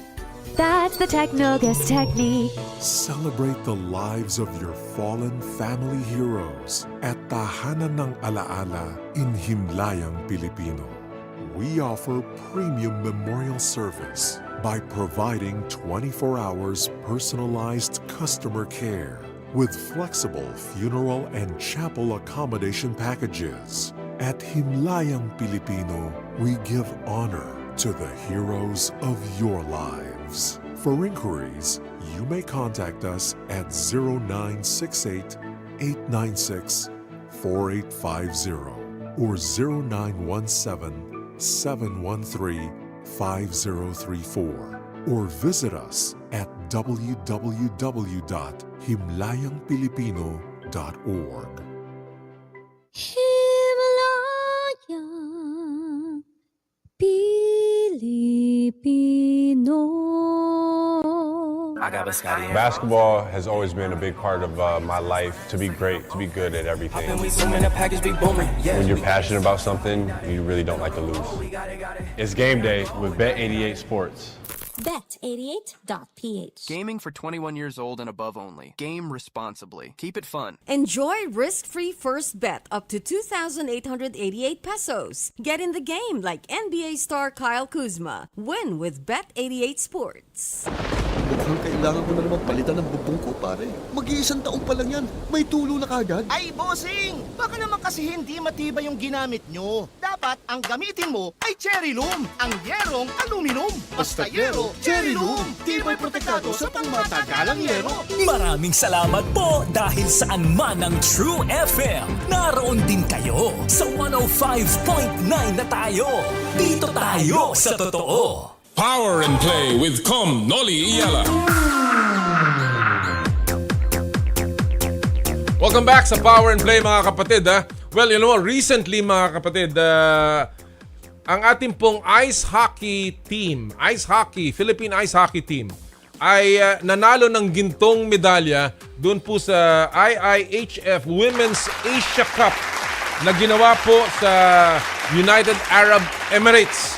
Sila po ay nanalo over Iran at kaya po sila ay nanalo ng gintong medalya. What an achievement para sa ating Philippine ice hockey team, ang ating women's team. At ngayon po ay ating makakasama ang mga miyembro, some of them, ng Philippine ice hockey team, including ang head coach po nila na si, I hope I pronounce this correctly, Coach Johannes Iyas, at si Assistant Coach John Aro Regencio, at ang mga alternate captains na si Rita Seguera at Georgie Ann Regencia. Magandang umaga. Good morning, everyone, and welcome to Power and Play. Good morning, guys.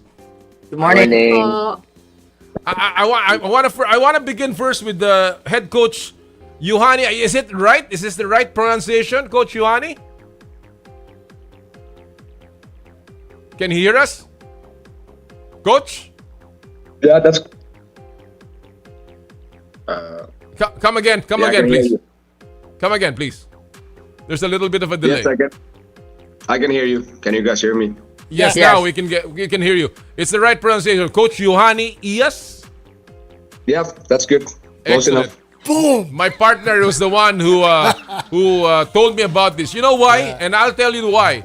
We used to have, there was a Finland beauty queen. Yeah, Finnish beauty queen. Miss Universe. In the Miss Universe in the Philippines. And he remembers her. I don't remember. You're right.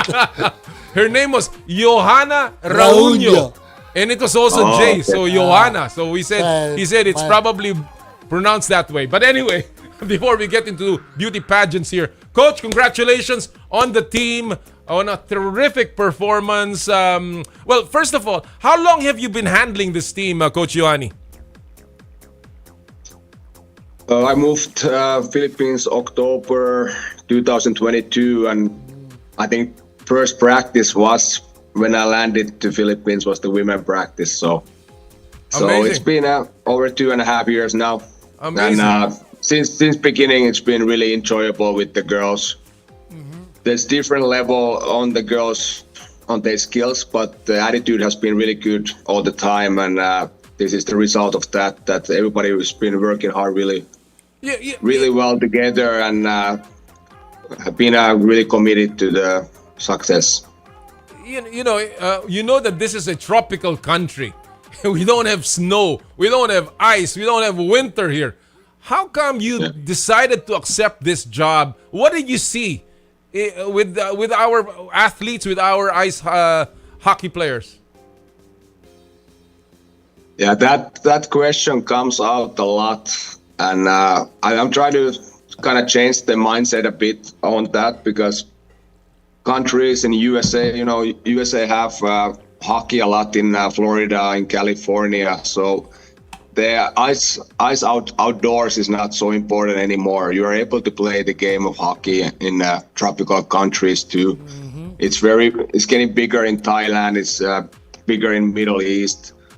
But for me personally, when I stopped my career, I moved to UAE first. I coached in UAE for over 5 years. Then I went to Thailand for 5 years. So I'm on that journey now and playing against Philippines with Thailand before I knew some of the people and saw an opportunity to grow the sport in Philippines. Mhm.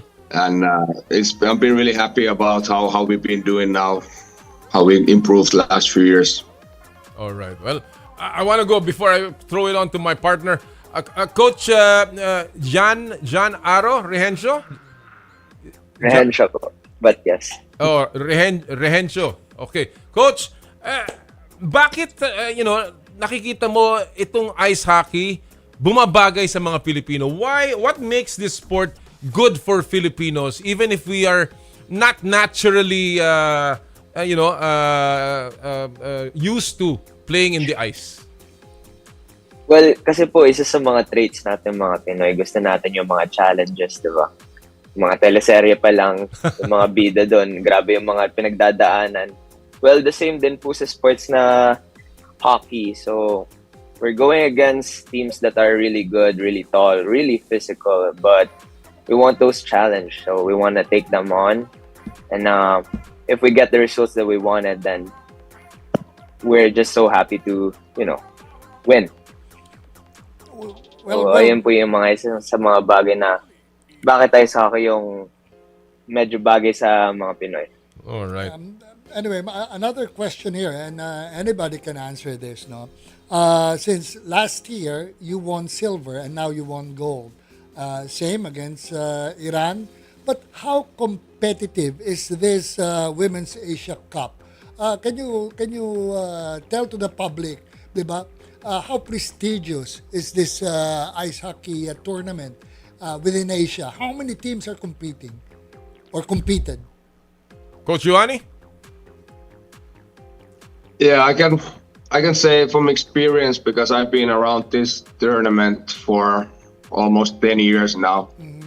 The level is getting higher and higher all the time. Iran team is really good. I'm actually surprised.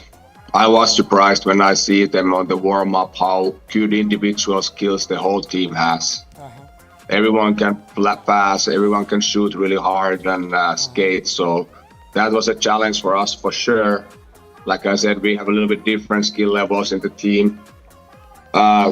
Same time, like Malaysia, I have 3 girls who play in Finland. So you can see the skill level there that they have that European background. UAE is bringing players from Czech Republic, Slovakia, Germany to help them out. So yeah, it's not an easy tournament to win.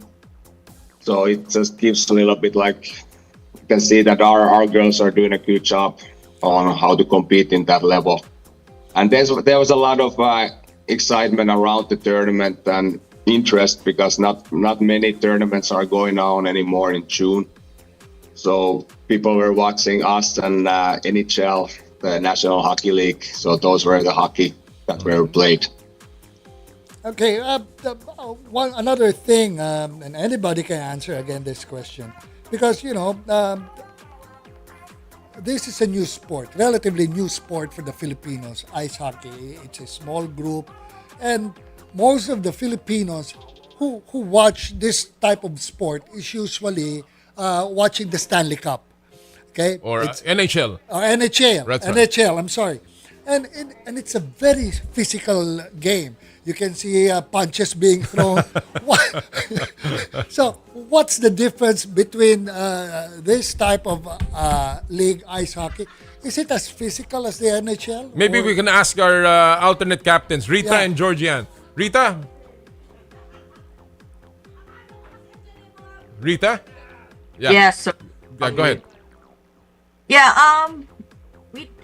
It's still a physical sport, a very physical one at that for the women's team, but not as physical as the men's team where, the referees would let them throw punches at each other. And Georgie, you can support me on this one because, you're a referee, by the way. Georgie is also a referee. She leads the refereeing for the Philippines. There are rules it's not allowed, right? It's not allowed for us to kind of like do that. but there are certain how should I call it, rough moves that Are it's allowed. really innate with the sport. Ah. And it's pretty physical at that. I don't know, Georgie, would you like to add? Yeah, I totally agree on that. There's a set of rules that are not allowed, but at the same time, there might be tension sometimes on the ice that we cannot take control. So there are moments where it gets heat up, and then even girls are pretty rough on the ice. So, like for example, when we played against UAE, we really want to stand up with our team. So if something happened, for example, with our goalkeeper, we try to protect her on her own net. So there's kind of like physical in front of the net. Right. Yeah. We're seeing all the scores here and your journey towards the gold. Of course, that 4-2 win over Iran, and before that you had victories against Kyrgyzstan, UAE, Malaysia, and of course that 4-1 victory also over India. And I want to ask the players, particularly Georgie, Ann, and Rita here, how did you train for the Asia Cup? Yeah. And gaano katagal? How long was the training? Nagkaroon ba kayo ng tune-up matches here? I'll begin with you, Georgie, Ann, siguro. So basically throughout the year we've been training. So walang off season for ice hockey. Wow. So it's continuous for us. We do join some invitational tournament, like for example in Thailand, and then we went to UAE as well. So this kind of helped us to train better as well, since the ice is different. So we try to adjust on how the ice is, since yung ice dito sa Philippines is kind of soft. So when we go to another country, like for example when we played in UAE, it's faster.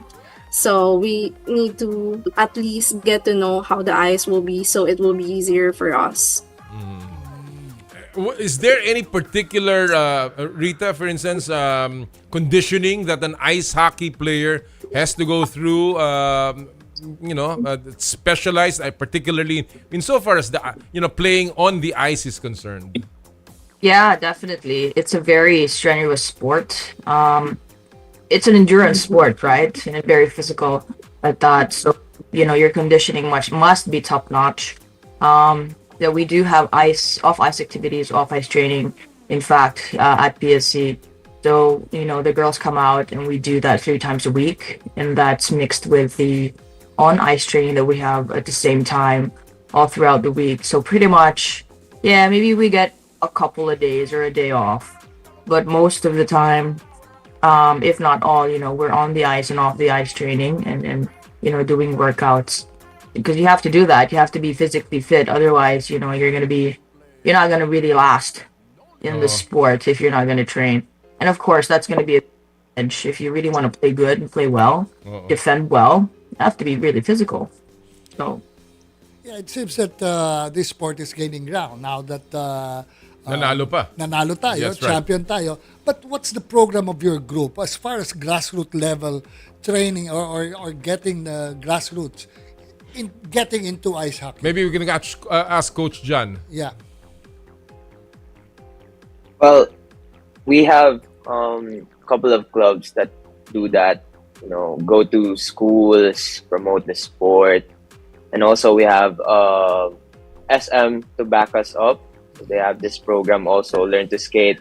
Then eventually, once their students graduate from there, they go to Learn to Play program with the ice hockey with the federation. So other than that, it's just basically advertising the sports via online and individuals promoting the sport, sharing stories on Instagram. So and it works because some of our players from abroad, they just knew it from resharing the stories from their friends. They saw there's Hockey Philippines with an Instagram post. So I think it works.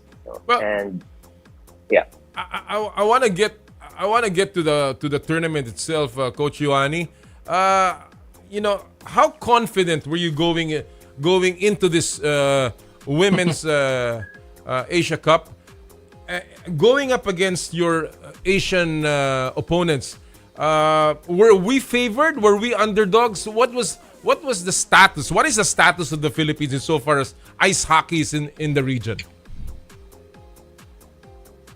Well, I always try to emphasize for our players that we are the underdogs. We stay humble, like confident and humble all the time, working hard. But I guess we were second, third place. Many were thinking that that's where we're gonna end up. That Iran is gonna be the better one. UAE had a lot of pressure on them, bringing those European players. So, but like overall, like in Southeast Asia level, I think Thailand is pretty clearly the number one for everyone, and that's the team, that's the country we want to push ourselves to try to reach that level. It's hard because they have much more players, they have much more ice rinks in Thailand than we have here in Philippines. So with time, hopefully Philippines can get more ice rinks, more players, more kids to play the game, and that's where we can develop and grow our sport. Rita, and you've been in the team for a while. Sabi nila, you're one of the, you and Georgian have been veterans in this team. You've seen your team grow from the beginnings and now to a champion. How significant is this championship for ice hockey in the Philippines? Is it a validation of all that you've done all through these years? Yes, definitely. We've been playing with each other for more than 5 years at least. And this is not our first gold, actually. Back in 2019, we achieved gold, but then, the pandemic hit, and then it was kind of like everything went on reset, right? So it's quite, it's a refreshing thing to see. We still can, achieve gold. I never had a doubt in my mind that we wouldn't get gold, at least for this tournament, right? Wow. Really had that belief in each and every one of us because of that chemistry that we have developed over the years, the development as a team, how we play together, and the development as an individual player. You can really see the difference in terms of, how each and everyone kind of like supported each other during, that time in UAE. And it really shows. I don't know, Georgie, if you'd like to add.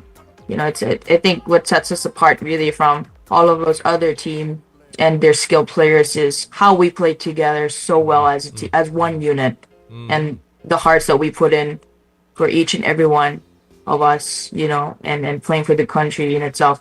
That heart, kumbaga, tinatawag nila, yung puso, na all had shared and, Right. No, I want to add that, aside from what Rita's saying, Georgie, what do you think were the keys to your success in winning the gold? For me, I think the team really stayed locked in. So we basically trusted our system. We focus on each game, and we try to use the skills that we have and share it on the ice. But most importantly, we know that we play together, and it's our we have this quote that we're gonna outwork everyone on the ice. That's it. Yeah, that's important. Yeah. Very, very important. Well, I know that it's been a lot of work for you, and this is as I said, a validation partner of the program. There are huge challenges ahead, but Coach Ioani, what's next for this team? Now that you are Asian champions, what's next? Is this a qualifier for the World Championships, or is this a standalone? What's next for the team? Yeah, so next we have Southeast Asia Games are coming first in December. So first time ever the women ice hockey is part of the Southeast Asia Games. Wow. So that's in Thailand. That is a great opportunity for us to get more people to watch ice hockey games. Right. And after that we have the World Championship next February on Estonia. So we get to travel all the way there, and the girls get to play against European teams. So really exciting tournaments ahead, and girls, I'm sure, already excited how hard we have to train to compete in those tournaments. So yeah, we win. We are really happy about that, and our team is really great. They're having so much fun together, and as a coach, it's so much fun to coach them all the time and see the happy faces. But same time, now everything goes a little bit tougher, harder on the training. We have to do more work on the ice, more skating, and more off ice training too. So, but I'm sure our team is ready for all the challenges. Well, we're sure that many Filipinos are going to support ice hockey a lot more. I'm sure the sport will now get its well-deserved boost, and I'm certainly looking forward to many more championships for the Philippine women's ice hockey team. Congratulations, everyone, and we look forward to having you back on the show. Congratulations to all of you. Thank you. Thank you. Thank you po. Mga kaibigan ng victorious Philippine women's ice hockey team led by their head coach, Coach Yohani Iyas, assistant coach John Aro Rehencia, and Rita Seguera and Georgie Ann Rehencia. Oh, galing, ano?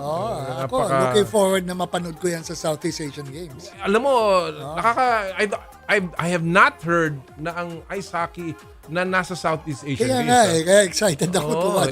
December, ha? It December. looks like a good, very good development for us. Alright, mga kapatid. At this point, siguro, andyan na ba ang ating susunod na guest, Santi? Andyan na? Oh, andyan na pala. Okay. Well, mga kabigan, ang susunod po natin magiging bisita, siguro after ating lalabas yung ating mga kailangan pasalamatan. Pero unahin na muna natin ang ating guest kasi alam ko, ito'y napaka-busy coach at ngayon po ang kanyang kupunan ay nasa quarterfinals na ng PBA Philippine Cup. At ang ating pong makakasama ngayon at itatampok sa ating spotlight ang NLEX head coach na si Coach Jong Uichico sa In the Spotlight.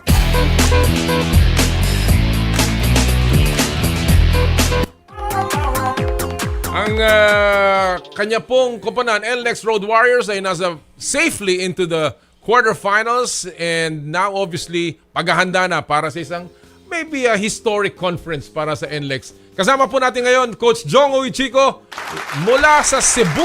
Mukhang merong clinic ito si Coach Jong. Napaka-busy, Coach. Magandang umaga. Good morning, Coach Noli. Good morning, Mr. Henson, at saka sa lahat ng mga nakikinig and nanonood sa Power and Play. Ang kasama natin, Coach, si Jera Season. Ay, sorry. Kaboses ni Mr. Henson. Jerry Season. Sorry. Pero mas gwapo. Mas magandang lalaki si Kinito. Mas maputi lang si Kinito. Mas maputi si Kinito. Pero mas konti ang buhok ni partner Jera. Coach! Hindi ko nakikita kasi. Nakasombrero Grabe ang performance mo. After a roller coaster season dahil yung Governor's Cup, quarterfinals kayo pero natalo kayo sa TNT. Pero yung Commissioner's Cup, eliminated kayo dahil nga merong guest team doon. Etong Philippine Cup ngayon, napasok na kayo sa elimination round based on the with one more playing day yata sa elimination. Based on the scenarios, pinakamababa na second place para sa inyo going into the quarterfinals. What I wanna get straight to the point. Anong susi, coach, ng huge turnaround ng NLEX ngayong conference na to? I think yung sipag ng mga player, no? I was listening to the women's ice hockey team, when I came in, and sabi nung, I think she was a player, yung sipag nila ang nagdala sila doon sa championship, no? And congratulations to them. I think yun, chemistry, sipag. I don't think we have the same talent as the other teams, but I think we got to where we are right now because of their hard work and their team chemistry. Yun lang, wala naman sikreto wala naman sikreto. So I think that's why we're here. So, but the question there really is, will we be able to sustain the performance that we are showing right now because we are mostly young teams, young players, diba? Rookies. We're mostly generally young, and we're coming into a quarterfinals playoff team, no, for the first time probably. Yun. Actually, coach, di ba? It's not really an official parang status, no? Pero right now, para sa akin, the most prestigious one is this Philippine Cup. That's really the flagship. That's the flagship, di ba? Ng PBA. Yan ang flagship ng PBA, dahil talaga all Filipino yan. Walang one, di ba? Walang tulong-tulong yan. Walang tulong-tulong yan. Kayo talaga dyan, di ba? And as you said, the chemistry of your team and despite na may mga intriga dating pumasok sa inyo, di ba? Yung against kay Bolik, na ako mismo hindi ako naniniwala eh. And it shows with the performance of Bolik eh. Dahil dati raw medyo may konting hidwaan daw sila, which I don't believe. Pero ngayon, going to the finals, natalo kayo against Northport. Am I right? Yes. So, ang makakalaban nyo would be the second lowest, would be the 7th. Well, meron pa mga senaryo. I think NLEX can still make it to the top according to Fidel Mangonon. Ganon? Dahil natanong natin, there are only 4 scenarios left. Okay, sige. The scenario na makakawa number 1 sila if mananalo ang Northport at Rain or Shine or mananalo ang Northport at Ginebra. Other than that, kung mananalo ang San Miguel at saka ang Rain or Shine or San Miguel and Ginebra, second place sila. But nonetheless, twice to beat na. Twice to beat na. Twice to beat na ang NLEX. Ika nga, maski nasabi mong bilog ang bola, Oo. pero odds of these other teams winning against these stronger teams, medyo maano na eh. Oo. So dapat initially kasi, kung hindi kayo natalo doon sa Northport, dapat ang makakalaban nyo, Meralco eh, di ba? Right, yes. Oo. Number 1 kami, Meralco makakalaban. Correct, yes. Ito, feeling lang, atin lang, wala naman nakikinig eh, di ba? Parang tatatlo lang tayo dito eh, di ba? Are you more threatened to play against Meralco?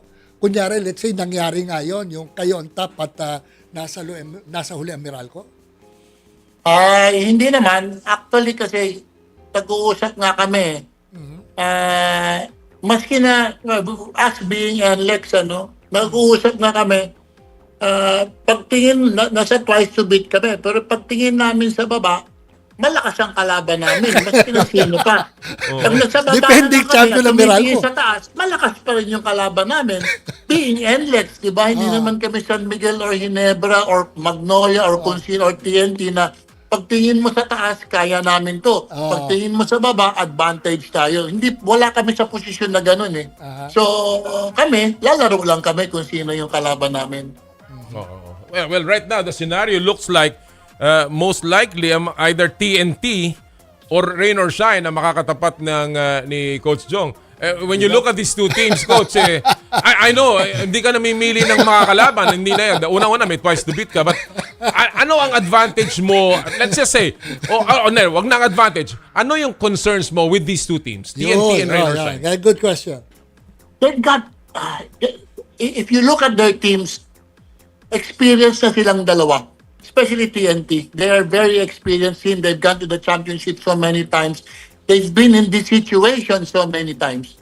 Same thing with Rain or Shine. Ang ganda na nilalaro ng Rain or Shine. I know they have some rookies, but nakapag how do you say, nakapag mature ba sila unti-unti, years yung mga player nila may maturity na.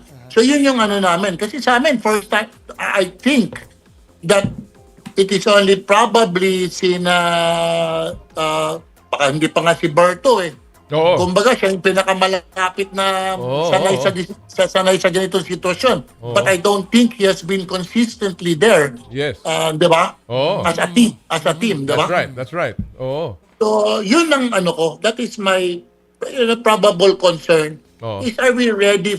Of course, there will always be a first time. So, are we ready for this kind of situation? Well, and that's it's not crucial talaga na, every game is on the line. And that's one thing I want to ask. As a very experienced Coach Jong, you've been there, you've won many PBA championships, and of course, ikaw excited. I'm sure you're also excited to be getting back into that finals. But what is the biggest reminder that you will give your team entering the playoffs, given na marami sa mga player mo, sabi mo nga, rookies, bagito, never been in this situation before? First of all, is play hard, have confidence, have confidence, play hard, play together, and if we do things right, if we play right, then what more can we ask for, diba? If you do all those 4 things and it translates to a win, then thank you. If it doesn't translate to a win, then that means mas magaling yung kalaban. You did everything, you can't plan anything, but you did what you had to do to try to win the game. Well, partner?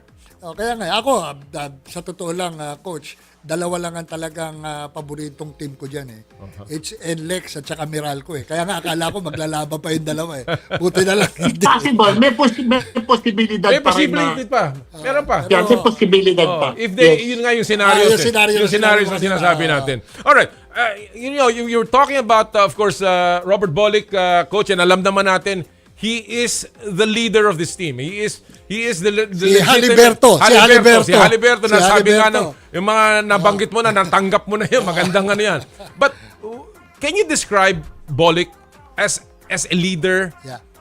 And how has he impacted this team, Coach? I appreciate Bolick's leadership and selflessness. Everybody, even before, may mga nagsasabi na he hugs the ball, he plays individual, but napakita niya na pwede siyang mag-sacrifice in getting his teammates involved, but at the same time still being the guy in the end. So, unlike in the past, parang everybody was saying, siya lang siya, hindi napapasa ng bola. But, hindi ko nakikita yun eh. Itong conference na to. He really sacrificed his stats. Probably his statistics medyo bumaba. Pero, nandun pa rin siya, di ba? Not as much as 30 points or 34 points or 44 minutes. Pero, in the long run, if you look at the bigger picture, mas malaki yung impact niya sa game ngayon as a team.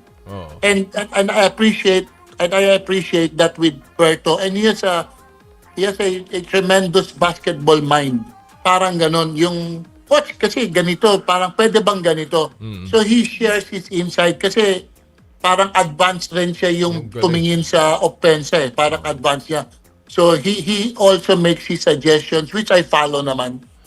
Alam natin, Coach, na a championship, it will take more than just one player. Alam naman natin yan. And we're seeing this in the NBA Finals sa Indiana, underdog, and it's really by committee kung paano sila manalo. When you look at your lineup, I know that you're asking everyone to step up, pero is there a particular player na talagang you're hoping can be an X factor in the playoffs para sa inyo?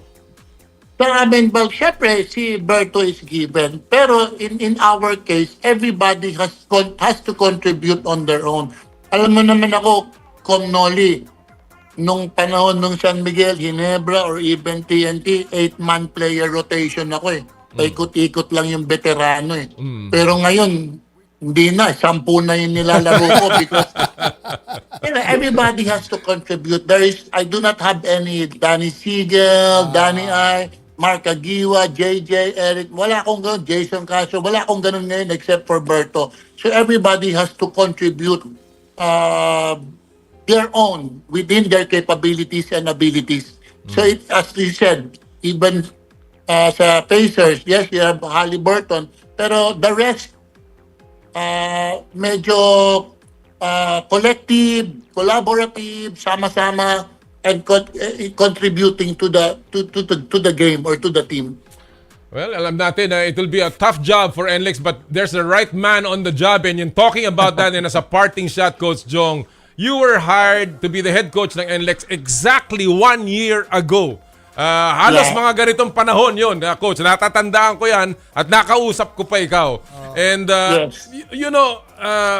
did you expect at that time na around Maya 1 year again, after, you will be in this situation where you're at the top of the eliminations, you have a chance to make it to the semis, bring this franchise to a place that it's never been to, and what has made this position or yung post mo ngayon a bigger challenge for you?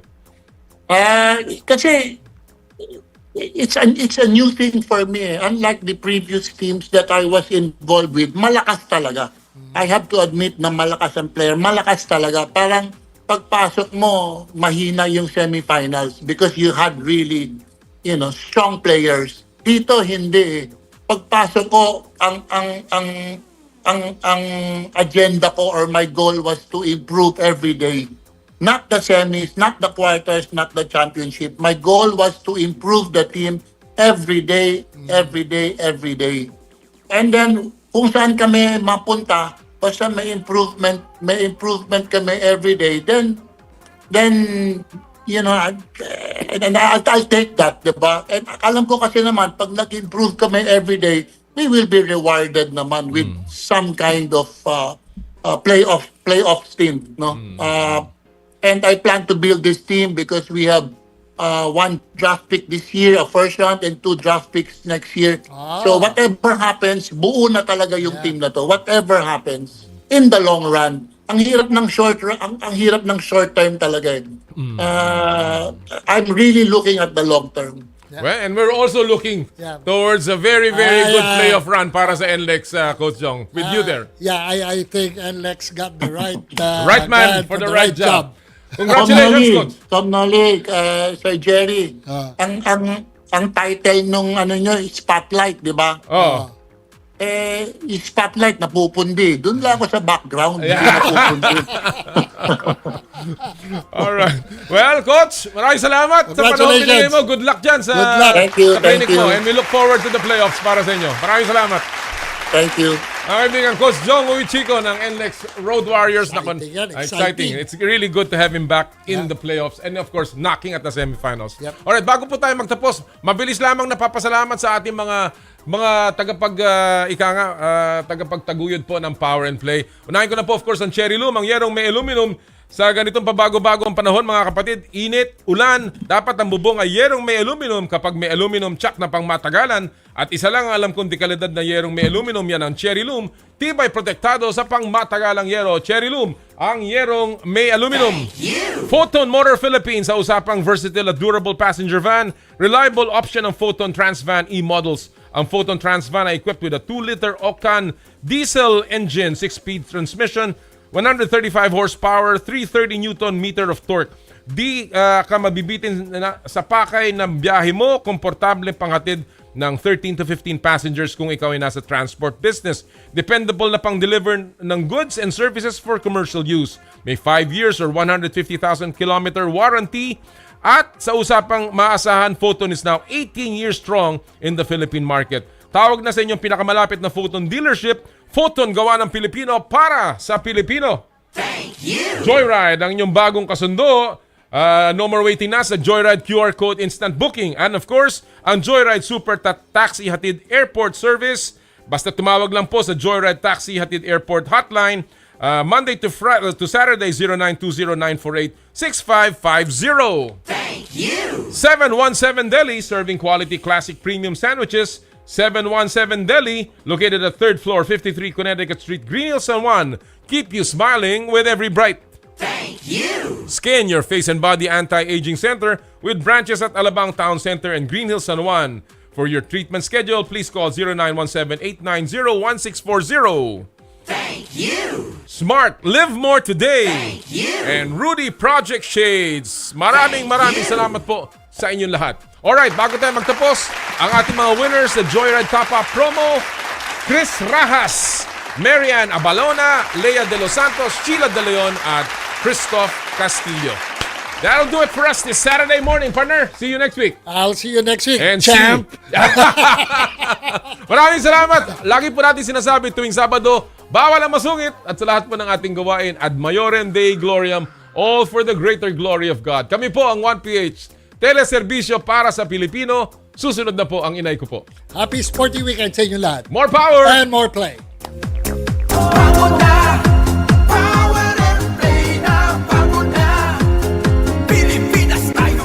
Sa kapwa ko Pilipino, ipagmalaki ang galing na meron tayo. Ilantad ang likas nating talento at magdala ng saya sa mundo. Sa harap ng pagsubok ay di susuko, para sa pangarap tayo'y porsigido. Magpakitang gilas na at huwag magpatalo, ipag-iwang natin ang Pilipino. Yan ang Pinoy. Mula noon at hanggang ngayon, talento natin ang bida. Mula sa simpleng bakuran hanggang entablado natin ipakita. May pagsubok man ng Pinoy, pinalalakas ng saya. San man tayo sa pulot, Sumbe, Sibay, Lakay, Amiga. Sama-samang pakita ang galing natin katropa.